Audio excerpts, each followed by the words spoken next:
Hello friends, कैसे हो आप सब लोग। मैं आशा करती हूँ आप सब लोग सही सलामत अपने घरों में होंगे, क्योंकि कोरोना की वजह से आप सब लोग अपनी घर में सेफ़ होंगे। आप लोग घर में हो, लेकिन इसका मतलब ये नहीं है कि आपको पढ़ाई नहीं करनी है। आपको पढ़ाई को अपनी वैसे ही कंटिन्यूटी बना के रखनी है जैसे कि आप पहले करते थे, और अपनी एग्ज़ाम को ध्यान में रखते हुए उसको वैसे ही कंटिन्यू आपको करना है। फ्रेंड्स, हमने सिंधु घाटी सभ्यता को हमने पढ़ा था। उसके बारे में हमने आपको जो हमारी एग्ज़ाम की दृष्टि से जो जो इम्पोर्टेंट जानकारी थी वो मैंने आपको दी थी। अब उससे रिलेटेड जो हमारे एग्ज़ाम में क्वेश्चन पूछे जाते हैं उसके बारे में एक बार हम देख लेते हैं। कुछ क्वेश्चन हैं, उसके बारे में हम एक बार देख लेते हैं। लेकिन फ्रेंड्स, इस क्वेश्चन को आपको खुद सबसे पहले वीडियोस को 1 सेकंड के लिए 2 सेकंड के लिए रोक कर उस क्वेश्चन का आंसर पहले अपने माइंड में रख कर फिर उस क्वेश्चन के आंसर को आपको बताना है, ठीक है। तो चलिए फिर अपना क्वेश्चन, सबसे पहले हमारा क्वेश्चन है सिंधु घाटी की सभ्यता के जो हमको अवशेष मिले हैं, जिसमें घोड़े के अवशेष हमको कहाँ से मिले हैं। तो घोड़े के अवशेष हमको कहाँ से मिले हैं, तो वो है सुतकोतरा से। और सुतकोतरा के अलावा हमको मोहनजोदारो और सुतकोगेडोर से भी हमको घोड़े होने के अवशेष प्राप्त हुए हैं। सुतकोगेडोर और जो मोहनजोदारो है, ये साइट कहाँ पे अवेलेबल है, तो ये साइट दोनों ही पाकिस्तान में स्थित है, ठीक है। फिर नेक्स्ट क्वेश्चन हम हमारा देखते हैं। तो नेक्स्ट क्वेश्चन है कि निम्नलिखित में से किस पदार्थ का उपयोग हड़प्पा काल की मुद्राओं के निर्माण के रूप में किया गया है। तो हमने पढ़ा था कि जो हड़प्पा काल में जो मुद्रा हमको प्राप्त हुई थी वो मुद्रा किसकी बनी हुई थी, तो वो बनी हुई थी सेल खड़ी से। किससे बनी हुई थी, सेल खड़ी से वो मुद्रा हमको बनी हुई प्राप्त हुई थी। तो इसका आंसर है सेल खड़ी, फर्स्ट इसका आंसर है। फिर हमारा थर्ड क्वेश्चन है कि हड़प्पा सभ्यता किस युग की है। तो सर्वप्रथम हड़प्पा सभ्यता को सिंधु घाटी सभ्यता भी कहते हैं। फिर इसको सिंधु सभ्यता कहा गया। तो जो हड़प्पा सभ्यता है इसमें हमको कांस्य के अवशेष प्राप्त हुए हैं। कांस्य के अवशेष प्राप्त हुए, इसलिए इसको कांस्य युगीन सभ्यता भी इसको कहा गया है। नवपाषाण युग और पुरापाषाण युग, ये पाषाण काल के दोनों भाग है।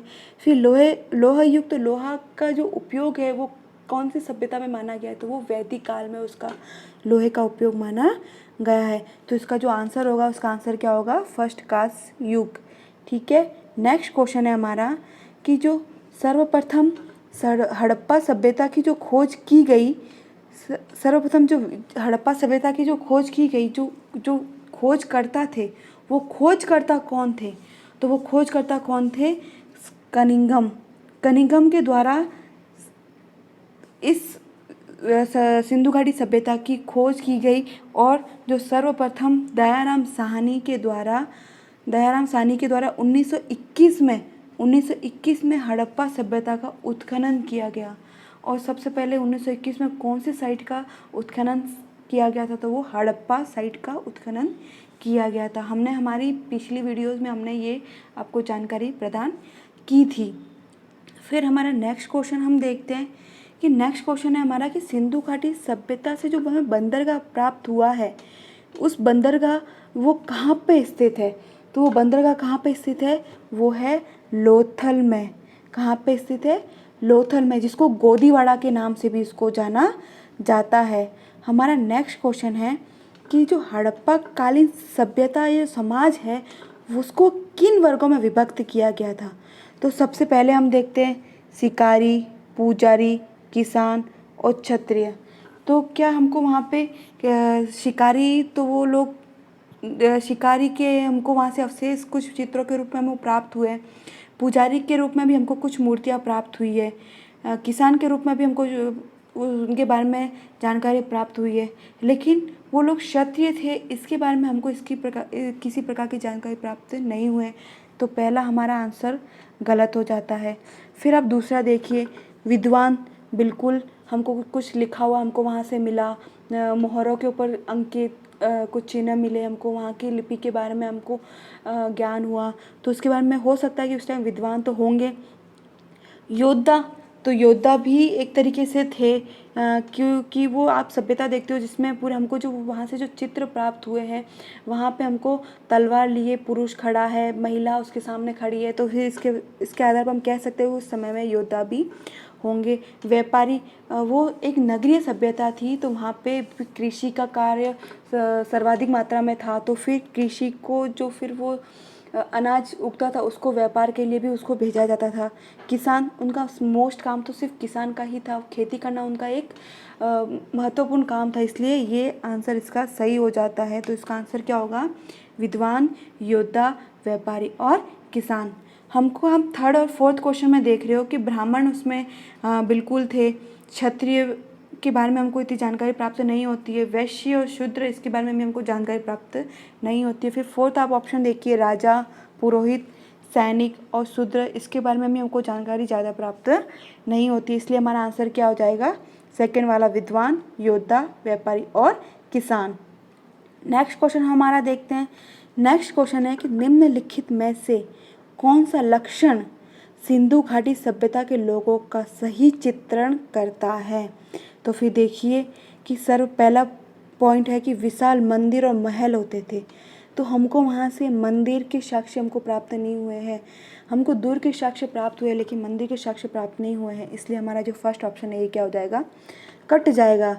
फिर आप देखोगे कि देवियाँ और देवताओं की पूजा करते थे, तो देवी और देवताओं की बिल्कुल पूजा करते थे। हमको उर्वरता की देवी के कुछ चित्र प्राप्त हुए हैं, हमको कुछ देवताओं के, रुद्र देवता के रूप में हमको कुछ वहाँ से कुछ तस्वीरें प्राप्त, कुछ हमको वहाँ से मूर्तियाँ प्राप्त हुई है, इसलिए हम कह सकते हैं कि हाँ, देवी और देवताओं की पूजा उस समय में की जाती होगी। फिर नेक्स्ट हम थर्ड ऑप्शन देखते हैं कि युद्ध में घोड़ों द्वारा खींचे जाने वाले रथ का उपयोग किया जाता था। तो इस प्रकार की जानकारी हमको कोई भी प्राप्त नहीं हुई है कि कोई रथ, घोड़ों के द्वारा खींचे जाने वाले का रथ का उपयोग किया जाता होगा, इसलिए इसमें इसका सही आंसर क्या हो जाएगा? तो इसका सही आंसर होगा केवल 2। ठीक है, फिर नेक्स्ट क्वेश्चन देखते हैं कि सिंध का नकलिस्तान हड़प्पा सभ्यता के किस पूरा स्थल को कहा गया है? तो वो कौन सा आंसर होगा? वो आंसर होगा मोहनजोदारो। ठीक है, मोहनजोदारो को सिंध का नकलिस्तान हड़प्पा सभ्यता के पूरा स्थल को कहा गया है। फिर नेक्स्ट क्वेश्चन हमारा देखते हैं कि हड़प्पा सभ्यता के अंतर्गत हमें जूते हुए खेतों के साक्ष्य कहाँ से मिलते हैं? तो हमने हमारी पिछली वीडियो में देखा था कि हमको जूते हुए खेतों के साक्ष्य हमको कहाँ से मिले थे? तो वो मिले थे हमको कालीबंगा से। ठीक है, ये आपको ध्यान रखना है कि जो हमको जूते हुए खेतों के जो साक्ष्य थे वो हमको कहाँ से मिले थे? तो वो मिले थे हमको कालीबंगा से। फ्रेंड्स, ये आंसर मैं आपको बता रही हूँ, लेकिन इससे आपको आंसर जानने से पहले आपको वीडियो को पॉज करके, उसको रोक करके अपने माइंड में 1-2 सेकेंड के लिए उस क्वेश्चन को एक बार उसका आंसर अपने माइंड में सोचना है, उसके बाद इस क्वेश्चन का आंसर आपको देखना है। चलिए फिर हम हमारा नेक्स्ट क्वेश्चन देखते हैं कि जो सिंधु घाटी सभ्यता थी उसमें सबसे बड़ा जो स्नानागार हमको पाया गया, जो स्नानागार हमको पाया गया था, वो कहाँ से पाया गया था? तो वो पाया गया था मोहनजोदाड़ो से। हमने देखा था कि वो एक सार्वजनिक स्नानागार था, ठीक है, जिसके मध्य में कुआं था और जिसके में उस स्नानागार में उतरने के लिए सीढ़ियाँ बनी हुई थी। ठीक है, तो वो हमको कहाँ से प्राप्त हुआ है? तो वो हमको प्राप्त हुआ है मोहनजोदाड़ो से। ये आपको ध्यान रखना है। ठीक है, फिर नेक्स्ट क्वेश्चन हम हमारा देखते हैं कि जो सिंधु घाटी सभ्यता है, यहाँ से हमको ईंटों पे अलंकरण की जो ईंटों पे जो अलंकरण किए हुए जो ईंटें मिली है, तो वो पूरा स्थल कौन सा है जहाँ से हमको अलंकृत ईंटें के साक्ष्य हमको प्राप्त हुए हैं? तो ये कहाँ को, ये साइट कौन सी? आप 1 मिनट के लिए सोचिए। तो वो साइट है कालीबंगा। कालीबंगा से हमको जो ईंटें प्राप्त हुई, उन ईंटों के ऊपर कुछ ना कुछ चित्र, कुछ अलंकरण किया गया है। ठीक है, चलिए फिर नेक्स्ट क्वेश्चन देखते हैं। नेक्स्ट क्वेश्चन, मोहनजोदाड़ो की स्थानीय नाम मोहनजोदड़ो का अर्थ है। तो मोहनजोदाड़ो का जो वर्ड का जो मीनिंग है, उसका जो अर्थ है, वो अर्थ का क्या है? मृतकों का टीला। ठीक है, कालीबंगा का अर्थ क्या है? काले रंग की चूड़ियाँ। ठीक है, ये कुछ साइट्स है जिनके आपको अर्थ भी ध्यान में रखने हैं, क्योंकि ये एग्ज़ाम की दृष्टि से इम्पोर्टेंट है और एग्ज़ाम में ये पूछा जाता है। ठीक है, चलिए फिर हमारा नेक्स्ट क्वेश्चन हम देखते हैं। हड़प्पा सभ्यता का प्रचलित नाम है, जो सर्वाधिक जो प्रचलित नाम कौन सा है, तो सिंधु सभ्यता। तो सिंधु सभ्यता में हमने पहले पढ़ा था कि सिंधु सभ्यता इसका नाम बाद में दिया गया। फिर लोथल सभ्यता, लोथल सभ्यता के नाम तो हमको इतना जानकारी इसके बारे में है ही नहीं कि लोथल सभ्यता के नाम से तो इसको जाना जाता नहीं है।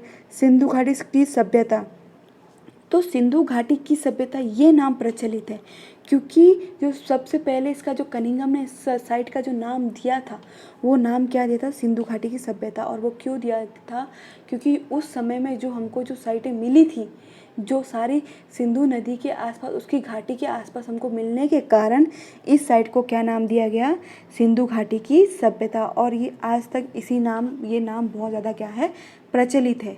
ठीक है, चलिए फिर हमारा नेक्स्ट क्वेश्चन देखते हैं। तो नेक्स्ट क्वेश्चन है, सिंधु घाटी सभ्यता जानी जाती है। तो फर्स्ट ऑप्शन है अपने नगर नियोजन के कारण, दूसरा ऑप्शन है मोहनजोदड़ो और हड़प्पा के लिए, तीसरा है अपने कृषि संबंधी कार्य के लिए, और चौथा है अपने उद्योगों के लिए।